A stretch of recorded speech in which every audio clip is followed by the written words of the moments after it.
Everyone likes a vacation in a warm climate. But how about a trip to two planets that are as hot as hell? If you were walking on the surface of Mercury, you'd need one heck of a spacesuit. Mysterious Mercury appears lifeless and desolate, but hidden deep inside is a clue to a different past. The smallest planet made out of the densest stuff, with the most lunar-like landscape at its surface, and yet generating magnetic field. It's a planet that's part furnace, part freezer. As you get to the higher latitudes on Mercury, the ice is contained in places where literally the sun never shines. But it's nearby Venus, goddess of love, who will really melt your heart and crush your defenses at the same time. So this is the hell. Real hell. Once the twin of Earth, something went wrong here. Terribly wrong. At some point, Venus had an ocean's worth of water that is now gone. What turned Venus from paradise to pressure cooker? I like to use that word alien with Venus. I think Venus is the most alien planet we have. Could this really be our future? The ultimate fate of the Earth is to look like Venus looks today. And here, on our own doorstep, there is possibly the greatest survival story of all. There's some speculation that Venus might actually still harbor life, even though it is such a hostile place. There has never been a better time to boldly go where no human has gone before. To follow in the footsteps of our robot pioneers and visit the planets of the solar system.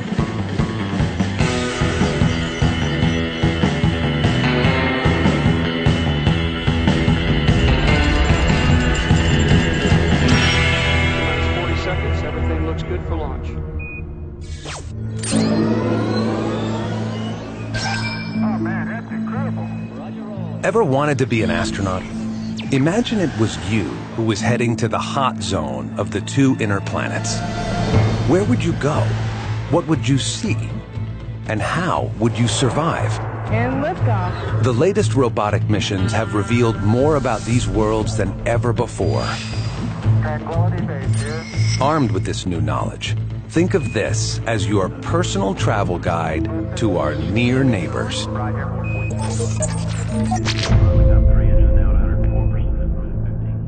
As the planet closest to the sun, Mercury is the ultimate summer vacation. Step out of your spacecraft, and sizzling temperatures are guaranteed for a day that lasts 3 months.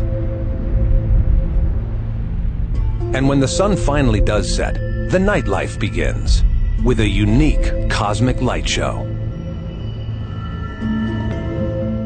This is one pockmarked planet worth taking a closer look at. Like our moon, Mercury is covered in craters.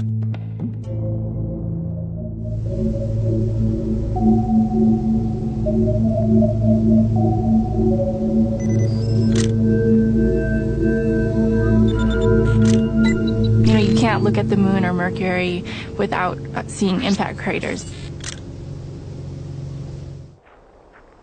It's a good thing Brett DeNevy loves a big impact. As a member of the imaging team on the current messenger mission to Mercury, she sees a lot of them. What's exciting for me is I get to be one of the first people to see these images of, places on the planet that we've never seen before. Most people come here to Meteor Crater in Arizona to see a big hole in the ground. Brett's desires run deeper. If you want to study impact craters on Mercury, this is the best place to come. I mean, this is the most well-preserved impact crater on Earth. It's the closest you're going to get. Wonder what it would be like to take a stroll on Mercury? You can walk around Meteor Crater in about an hour. But on Mercury, you wouldn't know when to stop. Craters here stretch as far as the eye can see. If you were sitting on a crater on Mercury, this crater would be a pretty young one. And you'd also have craters on top of that one. You'd have craters all the way down. I mean, even like just the little rocks here would have smaller craters on them. And then, you'd probably be within a big giant crater too that you wouldn't even be able to recognize. Apollo 11, this is Houston. Radio check, over. Contact light. Although no human has ever set foot on Mercury, we have a pretty good idea of what you would see. We copy you down, Eagle. If you were walking around on the surface of Mercury, it would look outwardly a lot like the moon. When you step onto Mercury, you step into a world with no real atmosphere, where the sky is as black as night and ablaze in sunshine, and where a drive is an off-road trek through at least a 3-billion-year-old battlefield. Big craters, small craters, craters everywhere. So that's your first impression looking at it. Like the moon, Mercury took most of its battering early on. A silent witness to the dawn of time, it's been undisturbed by a single drop of rain or breath of wind ever since.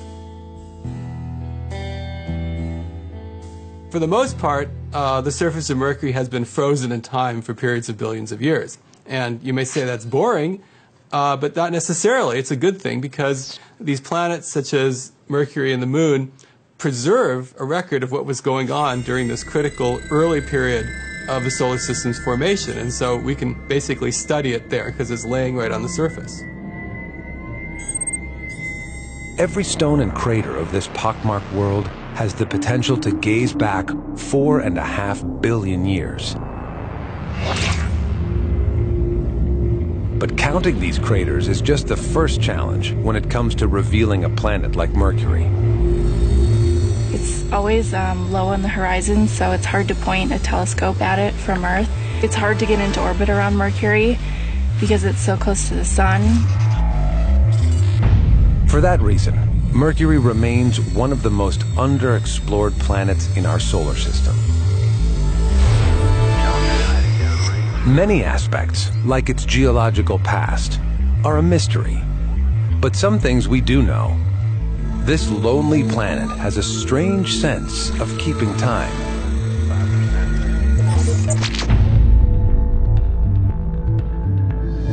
Once you arrive, you'll have to reset your watch for a time zone like no other. It has such an unusual orbit and rotation period. The days and nights are very strange. A Mercurian year is just 88 Earth days long, thanks to its quick sprint around the sun. But it rotates so slowly, a single day takes much longer. The day on Mercury is more like half a year on Earth terms.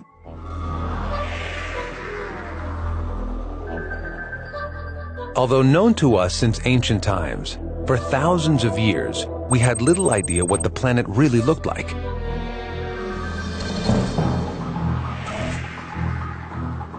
Then, in 1974, NASA's Mariner 10 sends back the first ever glimpses of its surface. Pictures can be transmitted to tracking stations and on to the Jet Propulsion Laboratory in California. Due to Mercury's slow rotation and its elliptical orbit around the sun, when it flew by 3 times, it saw the same half of the planet. So we've really only seen something like 45% of the planet at relatively low resolution. Hidden in these fuzzy black and white postcards for over 30 years are clues that point to one of Mercury's biggest puzzles. It's been shrinking. Mercury doesn't have plate tectonics like the Earth does, so we know that Mercury's crust is under a lot of compression. And the only way you can really do that is if the planet shrank. And so you can think of it as the incredible shrinking planet. As Mariner 10 flies past, the mystery deepens. the spacecraft detects a vast iron core hidden inside. Mercury's core makes up about 60% of the planet by mass. It's about twice as big as Earth. Why would it have such a huge core for such a small planet? Some people think there was a huge impact.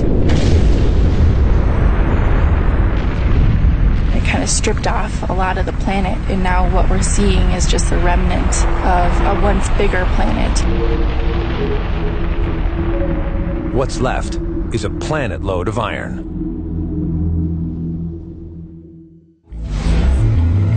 Engines beginning.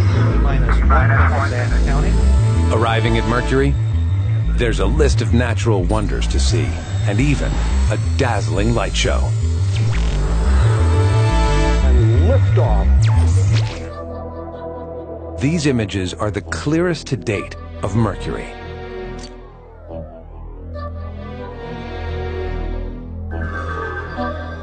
And it's not hard to spot a crater of epic proportions, the result of yet another titanic collision. That's the Caloris Basin, this impact basin. It covers almost 3 million square kilometers. It's one of the biggest in the solar system. The size of Alaska and California combined. Whatever created Caloris almost destroyed the planet. It was, something in the order of 100 kilometers in size. It could have been a huge comet, or it could have been a very large asteroid. It had a catastrophic effect on the surface. Shock waves rippled around the crust, buckling it on the opposite side. And near the center of the crater is another spectacular geological puzzle that has experts scratching their heads. The spider is this really strange feature that's in almost the center of the Caloris Basin. Oh, the spider. It really annoys me when I hear people call it, because it doesn't look like a spider. How many legs does a spider have? 8, right? It looks kind of like a 100-legged spider, but it has all of these radiating cracks coming out of it. Whether the spider is the result of planetary stretch marks or some obscure cratering process, no one knows. It's a fascinating feature. We don't know how it formed. It's very tantalizing. Mercury shines as a graveyard of past cosmic battles. But is it as dead as it seems?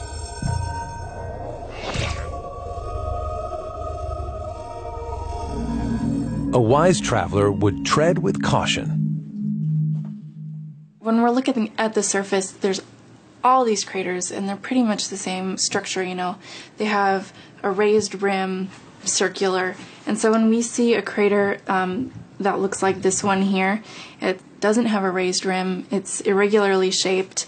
That's always exciting because those are volcanic vents. And so this is the site of a explosive volcanism that's happened. It wasn't just, lava flowing out, it was these fire fountaining events too. We settled a 30-year-old debate about the geological evolution of the planet, stemming from a question that Mariner 10 raised but didn't answer, and that is how important volcanism has been on the history of that planet.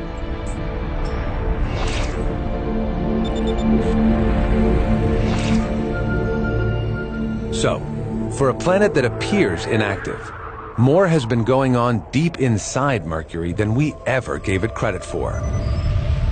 There's even more occurring above the surface that can't be seen. And it involves the relentless force of the sun.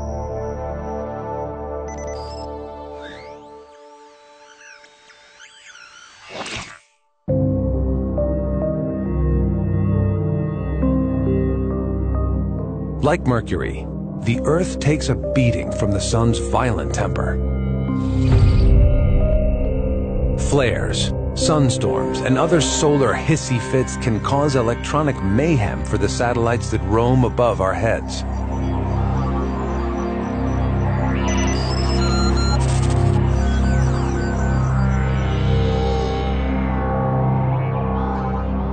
Fortunately, the Earth is protected from this radiation by a magnetic shield, a kind of force field generated by our molten iron core. Planetary magnetic fields shield planets, their surfaces, and their atmospheres from charged particles that are always coming off of the sun. The auroras that light up our polar skies are evidence of our protective shield at work.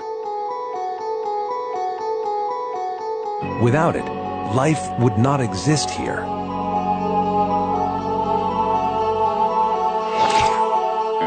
Visit Mercury, and you'll be visiting the only other planet in the inner solar system with a magnetic field. But its very existence defies explanation. Now, the mystery there is that in order to have a magnetic field, you need to have an interior to the planet that is at least partially molten. Mercury, one of the smallest of the planets, would have been expected to really have frozen all the way through. And yet we have a relatively strong, very well-defined magnetic field that appears to have a source that's located deep in the planet. Whatever mechanism is driving Mercury's magnetic field, it's too weak to protect it from the full force of the sun. The solar wind buffets Mercury's thin atmosphere, and in the process, it puts on a light show. The reason you'd want to go to Mercury as a travel destination would be this night side view, because it's going to be highly unique in the solar system. You have sodium atoms that are streaming off and giving off this yellow light, so you could almost look as like you're standing in a donut of sodium emission. With the sunrise 3 months away, you'll have plenty of time to sit back and take in the view, framed in a halo of amber light. In some sense, you could get a very nice light show, and I know people go to Canada to look at the northern lights all the time, and so that would be a reason to go to Mercury. T-minus 40 seconds. Everything looks good for launch. Not a night owl? Then head into the light. But when you're this close to a stellar rotisserie, make sure you pack plenty of sunscreen.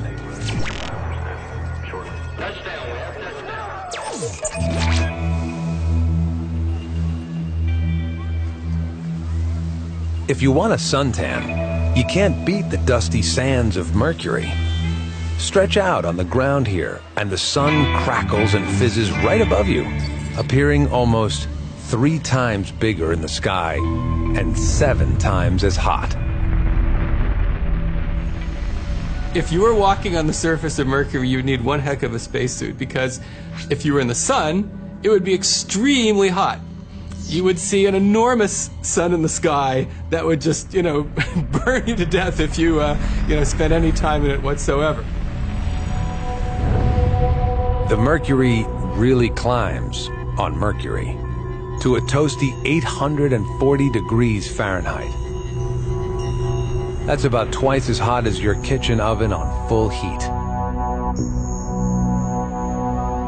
At such high temperatures, you have a situation where you may literally have pools of some liquid metals, and you certainly wouldn't want to step on them. You'll need a bit more than SPF 30 sunscreen here.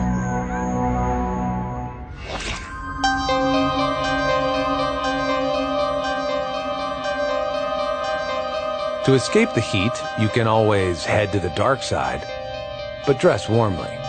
With virtually no atmosphere to keep the heat in, the temperature plummets to minus 275 degrees Fahrenheit.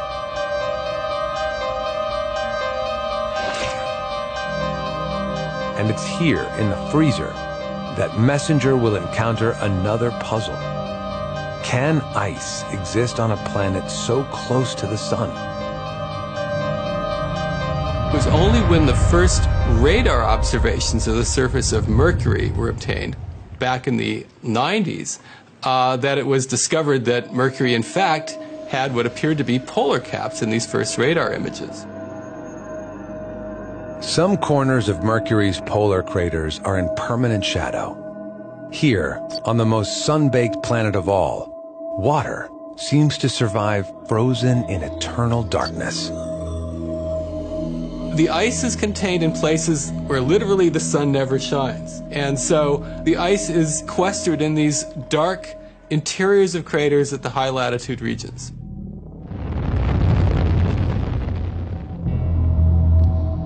We found the same thing on our moon. In late 2009, the L-Cross mission crashed a probe into a deeply shadowed crater, confirming ice hidden near the lunar South Pole. Where did it come from? A comet? It's very interesting because we believe that the water in the Earth, in its atmosphere, in the oceans, and even below the surface, probably came from a similar source, and so part of the mystery of Mercury is to try to find out where the water came from, and maybe that might help us find out where the water on Earth came from.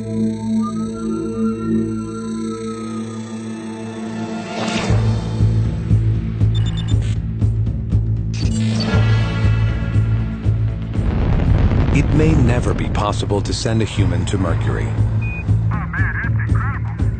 But how about a robot? In 2011, when Messenger arrives in orbit, imagine this tough little spacecraft circling a lonely planet a very long way from home.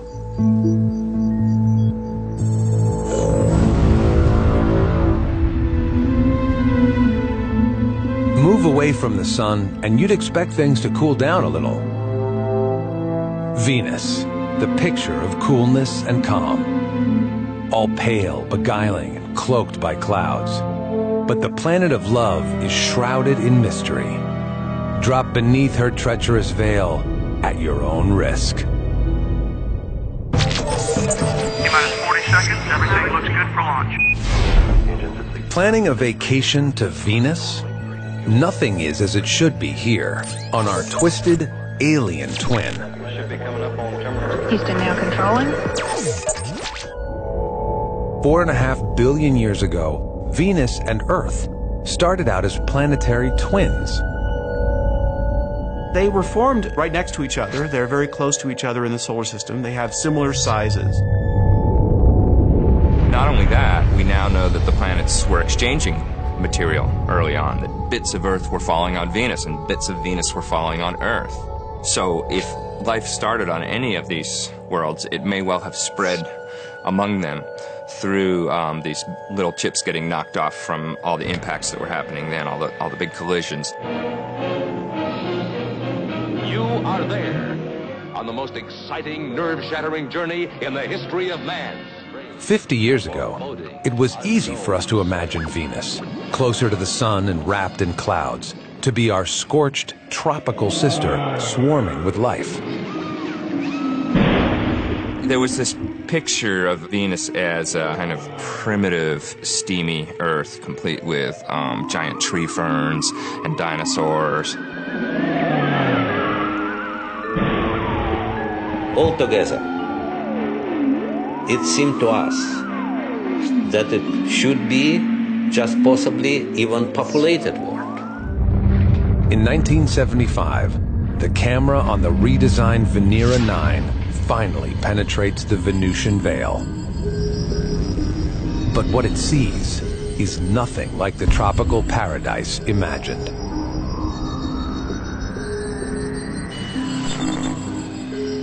This is the first ever picture taken from the surface of another planet. And at the first time, it was returned black and white panoramas of the Venus surface.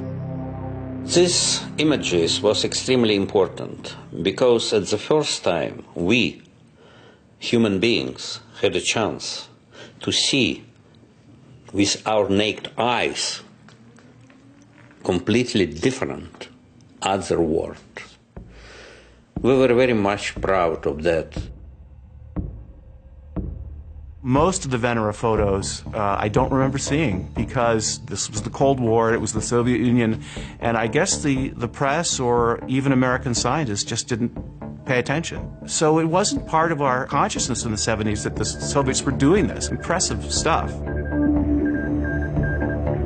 7 years later, Venera's 13 and 14 send back the first color postcards taken under Venusian skies. It means that standing on the surface of Venus, you will meet absolutely incredible situation. First of all, we will see not the blue skies. You will see red skies, orange in color.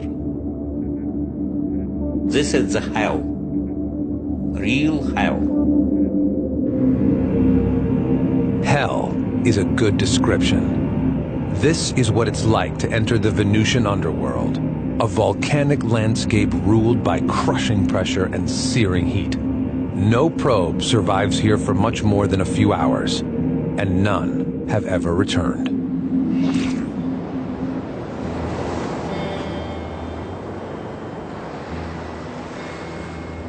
What happened to our twin world?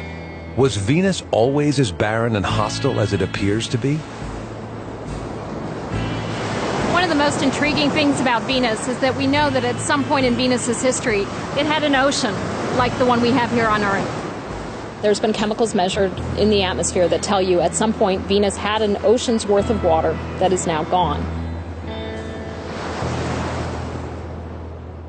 Atlantis, Houston, everything down here looks real good to us. Where did all the water on Venus go? And what else lies hidden under her veil? 5, 4, 3, 2, 1. Ignition and liftoff of Atlantis. In 1989, the space shuttle Atlantis launches the Magellan probe toward Venus. Roger, roll, Atlantis. Roll program initiated, about 110 degree roll.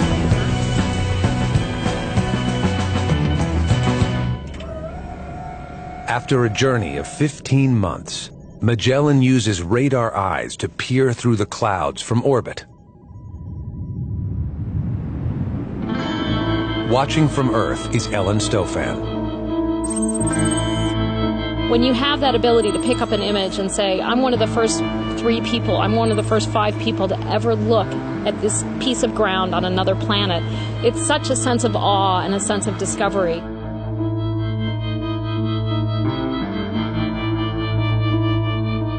Magellan's radar strips away the thick clouds. For the first time ever, we see all of Venus laid bare.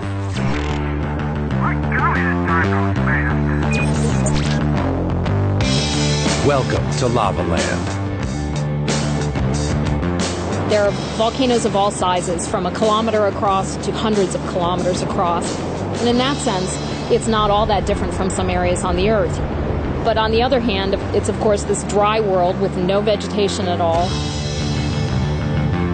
It's the sheer number of volcanoes that sets Venus apart. This is a world that has been tortured by fire. Over 1,600 giant volcanoes puncture its surface. It's possible some are still active. You can see from this globe of Venus, which consists of the Magellan imagery draped over the globe, and then the colors are telling you how high the surface is. So the dark blues are low areas and the brighter colors are high areas. One of my favorites is up here at Ishtar Terra, where we have a continent-sized region, so think of something sort of on the scale of Africa or Australia. And I really wonder if Ishtar somehow isn't the remnant of a very, very early episode of plate tectonics early in Venus's history.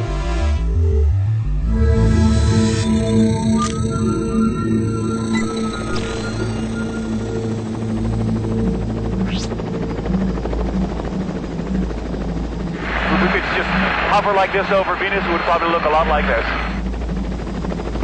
Mark Bullock enjoys spending time on Venus, at least the version he finds here on Earth. Hawaii has some of the most spectacular shield volcanoes that are very similar to the volcanoes that we see on Venus. The huge, gently sloped volcanoes of Hawaii may be impressive. On Venus, there are at least 150, ranging from this size to 10 times larger. But the observant visitor may notice that Venus is missing something. The whole impact crater situation on Venus is really very puzzling. With the Magellan images, we see really a small number of impact craters, and it's such a small number, it's about 1,000. Because we know the rate at which impactors come in, we can actually date the surface to somewhere between 300 million and 1 billion years old. Sometime in the recent geological past, it seems the entire surface of Venus was remodeled. And suddenly, the surface geology of Venus is different than the Earth, basically because of lack of water. Water is not lubricating that crust, so you don't get plate tectonics. Instead, what seems to happen is that forces inside the planet are trying to move things around, but it can't. It's locked. And then very massive, globally explosive episodes that happen about every 500 million to 1 billion years. So you would not want to be on Venus when that happens, because once something gives way, the whole planet might just basically explode in a sense and turn itself over in a very short amount of time in geological terms. no one can say for sure if we'll ever see an eruption like this on Venus. No one has ever been able to get this close. One of the really exciting and high level of scientific interest is whether Venus is geologically active today, because there are reasons to think that the clouds on Venus only exist because there is ongoing geologic activity. So this is one of the big secrets of Venus and something that we want to find out. In recent years, finding the source of Venus's thick atmosphere has become surprisingly relevant for all of us down here on Earth. 500,000 tons of sulfur dioxide spewed into the atmosphere every year. No one on Earth would like our world to stink like Venus. We prefer oxygen to acid and poison. You can smell the sulfur. This is probably what Venus would smell like. We could fly above it. And we certainly wouldn't like to live in a giant pressure cooker turned on high. You wouldn't want to live on Venus, period. Venus is what you get when the greenhouse effect goes wild. The whole greenhouse effect was not really recognized as a significant effect to influence planetary climates until we went to Venus and found that instead of being at 90 degrees Fahrenheit, it was 900 degrees Fahrenheit. And we said, whoa, what's wrong with this? Let's learn about this. And it taught us about the greenhouse effect.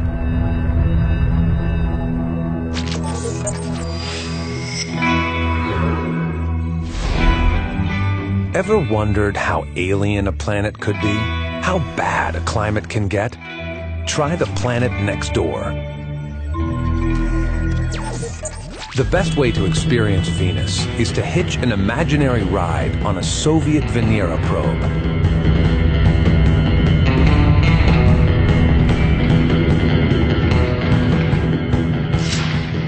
Well, it would be a wild ride. The clouds start about 40 miles up, some 5 times higher than the Earth's. What were those clouds made out of? They're not made out of water. They're made out of a completely different substance. They're made out of sulfuric acid. Everywhere you go, the atmosphere is going to try to eat you away. As you get deeper, things heat up. The thickening atmosphere allows the sun's heat in, but not out. It's also getting dense. So dense, your probe drops like a coin in water. And as we descended, the surface would gradually sort of appear to us as if we were approaching the bottom of the ocean.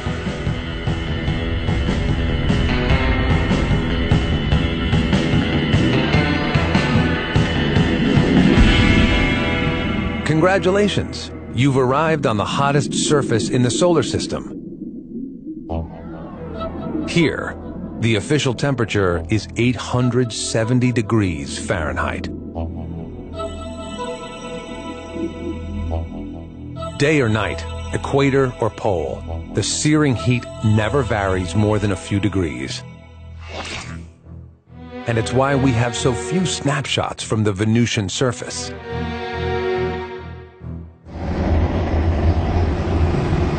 So why is it so hard to bring scientific instruments to the surface of Venus? What about an ordinary camera? There's plenty of light there. Why not just send a camera and take pictures? I've got my NASA-issued spacesuit here, my special Venus suit, and let's take this camera and send it to Venus and see what happens.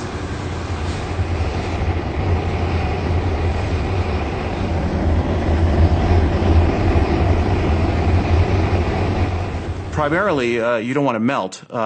It's such a hot environment that all the electronics, all the power, all the communications have to be very rugged.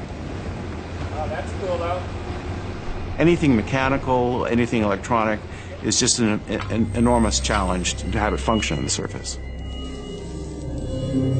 And it's not just the heat that you have to bear. All that sky above is really heavy, pressing in at around 90 times the pressure on Earth. When I was a graduate student, we used to get in conversations about what would get you first, the temperature or the pressure. It would be pretty simultaneous, I think.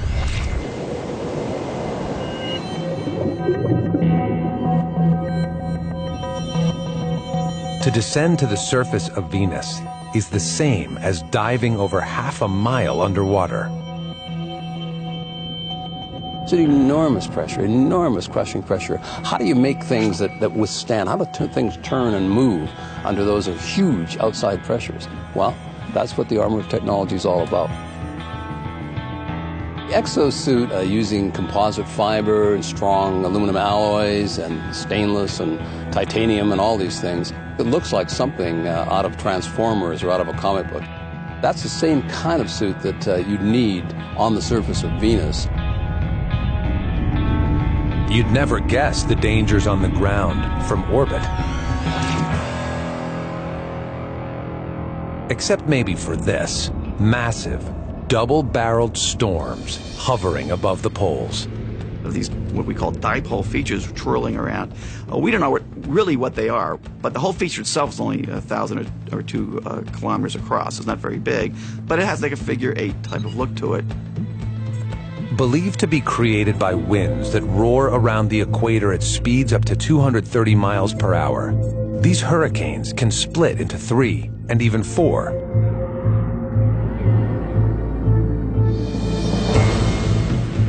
And the wild weather doesn't end there, because the hottest planet in the solar system even has snow, but not as we know it.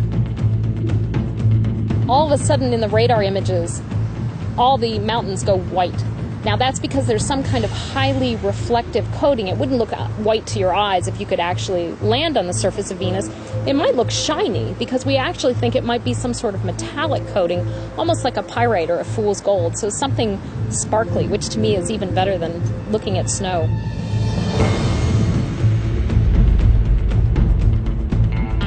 These are just some of the puzzles that the European Space Agency's Venus Express, now in orbit, is hoping to solve. As we begin to understand how carbon dioxide controls our climate, there's never been a better time to learn lessons from our neighbor. What we're trying to solve now, with this very, very dense atmosphere, very complex weather patterns, with the new data from Venus Express, we're really learning by mapping out in 3 dimensions how the atmosphere behaves. Unprotected by a magnetic shield, Venus is still being robbed of precious water. Venus Express has seen how the solar wind eats away at the atmosphere. We can see that even today, that actually water is still escaping in the form of oxygen and hydrogen. And that's an indication that there has been water on Venus in the past. Despite all this scientific effort, we still don't know what triggered Venus's diabolical transformation. People debate over whether Venus ever had a moon. If Venus had a satellite at one point, could that satellite have eventually impacted onto the surface, caused some catastrophe to happen? We don't know. It could have been possibly a factor. Perhaps such an impact explains both the strange calendar and climate on Venus. Was it hit hard enough to flip upside down, and for its day to be slowed to a crawl? Was this the moment Venus's climate was thrown into chaos?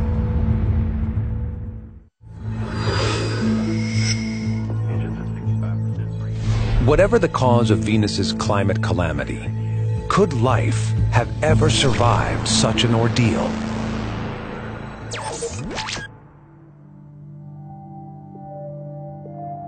If I had to guess or I had to bet, I would say, yeah, Venus did have life.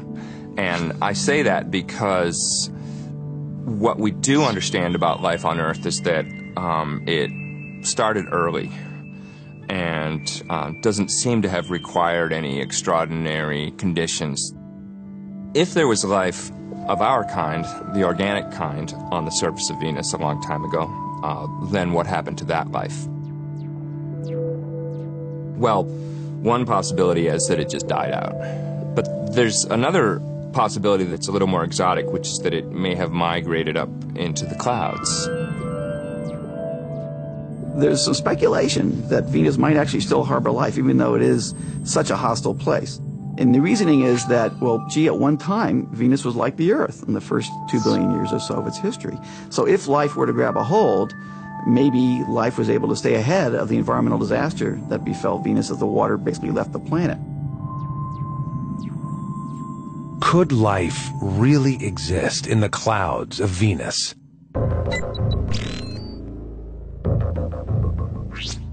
The best way to know for sure is to float into the atmosphere and find out.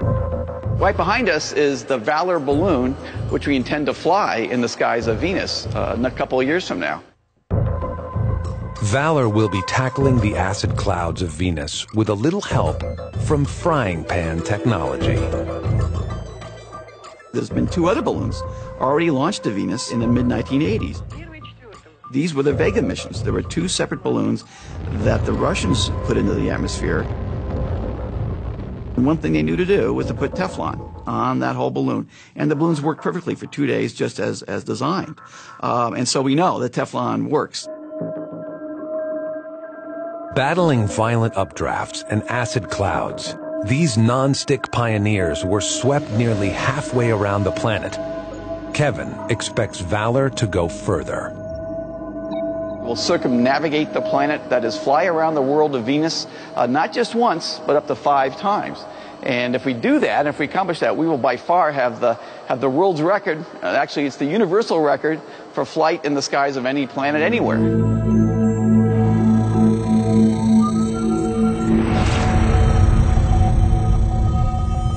Underexplored and unbelievably alien, the hot zone planets are finally being recognized as prime space travel destinations. Mercury, a planet that's both freezer and furnace. As a geologist, if I could just bring back one rock, one sample, I mean, that would increase our knowledge of Mercury by, you know, tenfold or something. I would like to go to these polar craters and figure out what is it. Even if it's not water, it's something very unusual and very fascinating. And Venus, our unfortunate twin sister. What we'd like to do is explore the regions that haven't been explored before. And so I would pick Alpha Regio here. That's probably the first place I would go. I'd love to go see those snow-filled mountain peaks with metallic snow and see if we can figure out what's going on there. Maybe some new sports that could be created sliding down those metallic snows.